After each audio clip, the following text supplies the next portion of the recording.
കൂട്ടുകാരെ, ഞാൻ എൻ്റെ ജീവിതത്തിലുണ്ടായ ഒരു അനുഭവം പങ്കുവയ്ക്കാൻ വേണ്ടി ശ്രമിക്കാം. ഒരു നമ്മളെ ജീവിതത്തിൽ ഒരു സുപ്രധാന കാലഘട്ടം എന്ന് പറഞ്ഞാൽ സ്കൂൾ കാലഘട്ടം തന്നെയാണ്. ഒരു 10-30 വർഷങ്ങൾക്ക് മുന്നേ, അതായത് നമ്മളെ സോഷ്യൽ മീഡിയ ഒന്നും ഇത്ര സജീവമല്ല, അന്ന് മൊബൈൽ തന്നെ ഇല്ലയെന്ന് തോന്നുന്നുണ്ട്. അന്ന് 10ാം ക്ലാസ് പിരിഞ്ഞ കൂട്ടുകാർ ഓട്ടോഗ്രാഫൊക്കെ എഴുതി പരസ്പരം കരഞ്ഞ് പിരിഞ്ഞ് ഒക്കെ പിരിഞ്ഞ്, പിന്നെ ഇന്നത്തെ പോലെ സോഷ്യൽ മീഡിയ ഫോണും കാര്യങ്ങളൊന്നും ഇല്ലാത്തതുകൊണ്ട് പിന്നെ യാതൊരു ബന്ധവുമില്ല.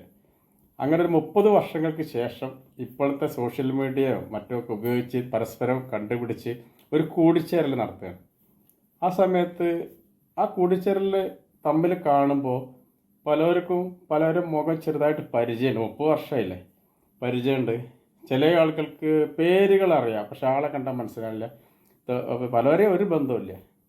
അതൊരു പ്രത്യേക ഒരു അനുഭവം തന്നെയായിരുന്നു ആ സമയത്ത് നമ്മുടെ അന്നത്തെ ഒരു പ്രാർത്ഥന, ഞങ്ങളുടെ ഒരു വാനമ്പാടി ഉണ്ടായിരുന്നു അന്ന്, ബുഷറ എന്ന് പറഞ്ഞിട്ട്. അവൾ ആ പ്രാർത്ഥന ചൊല്ലി.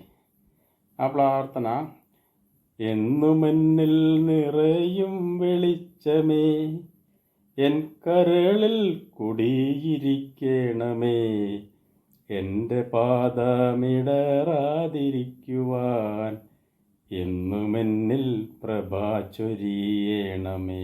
ഇങ്ങനെ തുടങ്ങുന്ന പ്രാർത്ഥനയാണ്. പക്ഷേ ഞാൻ പാടിയാൽ ശരിയാവില്ല. അതിന് വേണ്ട അറിയാവുന്ന ആളുകളുടെ പാടാം. അപ്പോൾ നമ്മൾ അന്ന് ആ ബുഷറ പാട്ട് പാടിയപ്പോഴേ ഒരുവിധം ആളുകളൊക്കെ കണ്ണു നിറഞ്ഞിരുന്നു. എല്ലാവരും ഒരു പ്രത്യേക സന്തോഷ ദുഃഖ സമ്മിശ്രമായിട്ട് തന്നെ കണ്ടു. എല്ലാവരും ഒരു നല്ല അനുഭവം തന്നെയായിരുന്നു. അന്ന് പാടിയ പ്രാർത്ഥന നമുക്കൊന്നിപ്പോൾ കേൾക്കാം.